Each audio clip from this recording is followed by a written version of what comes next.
Hello friends, welcome to the new episode of my channel. আমি অরিত্র। এখন আমরা এই ভিডিওর মধ্যে কথা বলবো যে সাই অভ্যঙ্কর যে খুব উঠছে, প্রচুর কাজ পাচ্ছে, বড় বড় প্রজেক্টস তার হাতে রয়েছে। অ্যাটলি আল্লু অর্জুনের ছবিটা সে মিউজিক কম্পোজ করছে, তারপর সূর্যার যে আপকামিং ছবি আসছে কারুপ্পু, সেটার মিউজিক ও দিচ্ছে। এছাড়া রিসেন্টলি ডুডের মিউজিকও ও দিয়েছে।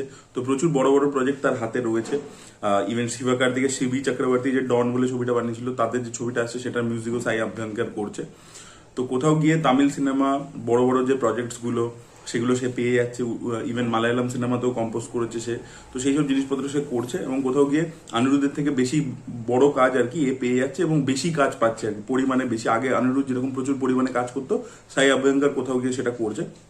তো কি সাই অভ্যঙ্কর অনিরুদ্ধকে মানে হারিয়ে দেবে, অনিরুদ্ধকে ছাড়িয়ে এগিয়ে যাবে, কি হবে সেটা নিয়ে একটা অ্যানালিসিস করবার চেষ্টা করব। তো প্রথম কথা হচ্ছে সাই অভ্যঙ্কর উঠলো কিভাবে, এত কাজ পাচ্ছে কিভাবে, এটা আমাদেরকে বুঝতে হবে। সব থেকে প্রথম কথা হচ্ছে, এখন যদি আপনারা দেখেন গানের কোয়ালিটি, মিউজিকের কোয়ালিটি কিন্তু প্রডিউসাররা চাইছে না, তারা চাইছে ভাইরালিটি। যে গান ভাইরাল হবে, ভাই ভাইরাল যদি তুমি দিতে পারো, সেটা পুরো গানটা বাজে হোক, বাট একটা পার্টিকুলার জায়গা হোক যেটা ক্যাচি হোক, যেটা ভাইরাল হয়ে যাবে ইনস্টাগ্রাম রিলসে বা ইত্যাদি, সেইটা তারা চাইছে। না হলে তামিলে কিন্তু কম্পোজার অনেক ভালো ভালো রয়েছে। যেরকম কয়েদির যে বিজিএম করেছিল স্যাম সিএস, সে কিন্তু প্রচন্ড আন্ডাররেটেড। সে কিন্তু তারপরে কিন্তু সেরকম বড় প্রজেক্ট ইত্যাদি পায়নি। ইভেন লোকেশ কানাকরাজও তাকে বেশি রিপিট করেনি। স্যাম সিএস কিন্তু বিক্রম বেদার মিউজিক দিয়েছে, স্যাম সিএস কিন্তু কয়েদির মতো সিনেমার মিউজিক দিয়েছে, কিন্তু তারপরেও কিন্তু তাকে সেই লেভেলের প্রজেক্ট কিন্তু দেওয়া হয়নি। তো এটা কিন্তু ট্যালেন্টের উপর নয়, ভাইরালিটির উপরে।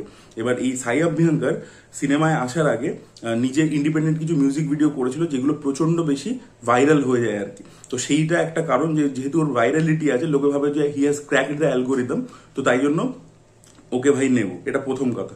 দ্বিতীয় কথা হচ্ছে ওর ব্যাকিংটা খুব স্ট্রং, বিকজ ওর মা আর বাবা দুজনেই আর কি প্লেব্যাক সিঙ্গার ছিল, টিপু আর হারিনি। তো সেই কারণে আর কি একটা কন্ট্যাক্টস ইন্ডাস্ট্রির ভিতরে ইত্যাদি সেগুলো পেয়ে গেছে। এই সাই অভ্যঙ্কর কিন্তু ইন্ডিপেন্ডেন্ট কম্পোজার হওয়ার আগে অনিরুদ্ধের যে টিমটা আছে সেখানে কিন্তু কাজ করেছে আর কি, মানে প্রোগ্রামিং ইত্যাদি করার কাজ করেছে, এবং সেখান থেকে সে অনিরুদ্ধের ওই পুরো টিমটা এক্স্যাক্টলি কিভাবে কাজ করে সেগুলো দেখে নিয়েছে। আর তার থেকেও বড় কথা হচ্ছে যে আপনি যদি সাই অভ্যঙ্করের মিউজিকগুলো শোনেন, গানগুলো শোনেন, প্রথম কথা তার নিজের গলাটা প্রচন্ড বেশি সিমিলার হচ্ছে অনিরুদ্ধের সাথে। এবার অনিরুদ্ধ দেখবেন প্রচুর তামিল সিনেমাতে নিজেই গান গায়, তো সাই অভ্যঙ্করের ভয়েসটা কিন্তু অনিরুদ্ধের সাথে প্রচন্ড সেম। আপনারা যদি বিশ্বাস না হয়, এই কারুপুর একটা গান বেরিয়েছে গড মোড বলে, ওই গানটা শুনুন।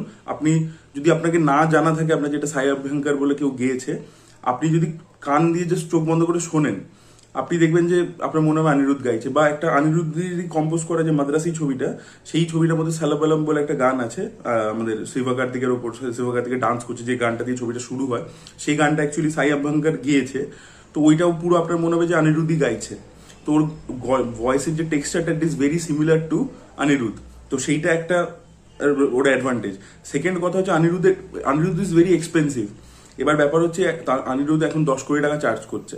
এবার একটা প্রডিউসার কি দেখছে, যে এই সাই অভ্যঙ্কর অনিরুদ্ধের মতোই শুনতে, ভয়েস টেক্সচার একই রকম, ভাইরালিটি, অনিরুদ্ধের গানও ভাইরাল হতো, এর গানও ভাইরাল হবে, ঠিক আছে। তার মানে আমার অনিরুদ্ধের মতোই শুনতে লাগছে, ভাইরালও হচ্ছে, টাকাও কম লাগছে। তাহলে ভাই আমি অনিরুদ্ধকে নেবো কেন, আমি সাই অভ্যঙ্করকেই নিই। এটা ভেবেই কিন্তু প্রডিউসাররা তাকে এত কাজ দিচ্ছে। কিন্তু প্রবলেমটা কোথায়, আপনি যদি দেখেন, ও একটা মালায়ালাম ছবি সব থেকে প্রথমে সাইন করেছিল, যেটার নাম হচ্ছে বাল্টি বলে। এই ছবিটার নামই শুনবেন না, ছবিটা বক্স অফিসে ফ্লপ হয়ে গেছে। ছবিটা মিউজিকও কিন্তু কোনো ইম্প্যাক্ট করতে পারেনি। ডুড ছবিতে ওরুম ব্লাড যে গানটা আছে, সেই গানটা খুব ভালো, এবং সেটা ওর স্টাইলটা যেহেতু অনিরুদ্ধের মতোই। তো অনিরুদ্ধ কি করে দেখবেন, একটাই মিউজিককে নিয়ে সেটার বিভিন্ন ভার্সন বানিয়ে সিনেমার মধ্যে বিভিন্ন জায়গায় ব্যবহার করে। সেটাকে স্যাড ভার্সন, সেটারই রোমান্টিক ভার্সন, সেটারই একটা larger than life version use করে। সেটা ওরুম ব্লাডকে নিয়েও ওরুম ব্লাডের মাল্টিপল ভার্সন বানিয়ে সাই অভ্যঙ্কর ডুডের মধ্যে ইউজ করেছে, সেটা ভালো ছিল। বাট অ্যাপার্ট ফ্রম ওরুম ব্লাড, বাকি যে গানগুলো ছবির মধ্যে আছে, সেই গানগুলো কিন্তু ইম্প্যাক্টফুল নয়। এটা আমি দেখবেন রিভিউ সময়ও বলেছি, এবং এটা এই সেম ফিডব্যাক কিন্তু সবাই কাছ থেকে পেয়েছে।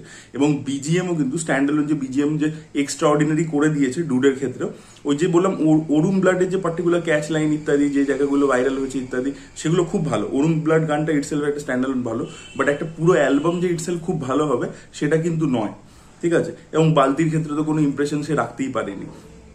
আর যেটা হচ্ছে যে এই যে সূর্যার যে ছবিটা আছে কারুপ্পু, সেটা যে গড মোড গানটা বেরিয়েছে, বা তার আগে কারুপ্পুর যে বিজিএমটা এসেছিল, সেটা কিন্তু ওই লেভেলে ইম্প্যাক্ট ক্রিয়েট করতে পারেনি, কিন্তু মানে সেই লেভেলে ভাইরাল ইত্যাদি হয়নি। এবং অনিরুদ্ধের সাথে এতটা বেশি সিমিলার যে নতুন কিছু তুমি অ্যাড করছো না। ঠিক আছে, মানে অনিরুদ্ধ এই মিউজিকটা অনেক বছর আগেই নিয়ে চলে এসছে, মানে কাথি অনওয়ার্ডস, তারপরে আমাদের ওই বেদালাম ইত্যাদি, সেখান থেকে এই মিউজিকটা নিয়ে এসছে। তো সেইটা 2025-এও একই জিনিস তুমি প্রোভাইড করছো, you are not bringing something new. ব্যাপার হচ্ছে তখনই তামিল সিনেমাতে কম্পোজাররা কখন ব্রেক আউট করে, যখন নতুন কিছু নিয়ে আসে। ইলাইরাজা 80s was the biggest thing, তাকে ব্রেক করলো কে? রহমান। কেন? বিকজ রহমানের মিউজিক ওয়াজ ফ্রেশ। তারপরে রহমান ওয়াজ আনবিটেবল ইন 90s। তারপরে আমাদের হারিস জয়রাজ যখন এলো প্রথম, এই রেহনা এ তেরে দিল মের অরিজিনালটা করলো মিন্নালে, সেইটা কেন নতুন লেগেছিল? বিকজ ও রহমানের থেকে হাটকে কিছু করেছিল। ঠিক আছে, তো সেরকম ভাবে তোমাকে প্রত্যেকবার ডিফারেন্ট কিছু করতে হবে, তবে বা তারপরে যখন অনিরুদ্ধ উঠলো, অনিরুদ্ধ আবার ওটা ব্রেক করলো। তো এই জিনিসগুলোকে ব্রেক করতে করতে নতুন কিছু আনতে হবে। কিন্তু সাই অভ্যঙ্করের music is very very similar to Anirudh. ঠিক আছে, তো তাই জন্য কিন্তু যে লং টার্মে কতটা ইম্প্যাক্ট করতে পারবে, বিকজ অনিরুদ্ধের মতোই শোনাচ্ছে, সেই কারণেই ও কাজও পাচ্ছে, বাট সেটা মানে নতুন কিছু প্রোভাইড করছে না, ওই ফ্রেশনেসটা নেই।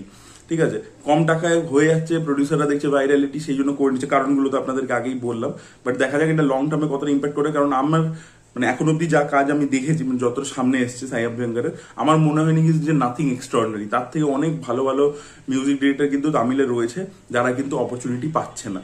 তো সাই অভ্যঙ্কর কেন পাচ্ছে সেটা আমি ডিকোড করলাম, আপনাদেরকে বললাম। আপনাদের কি মনে হয় সাই অভ্যঙ্কর লং টার্মে চলবে কিনা? আমার যেটা মনে হয় যে if he do something fresh, যদি নতুন কিছু সে করতে পারে এই জেনজি মোডটাকে মেনটেন করে, তাহলে definitely he will work. But নতুন কিছু করতে হবে, অনিরুদ্ধকে কপি করলে খালি হবে না।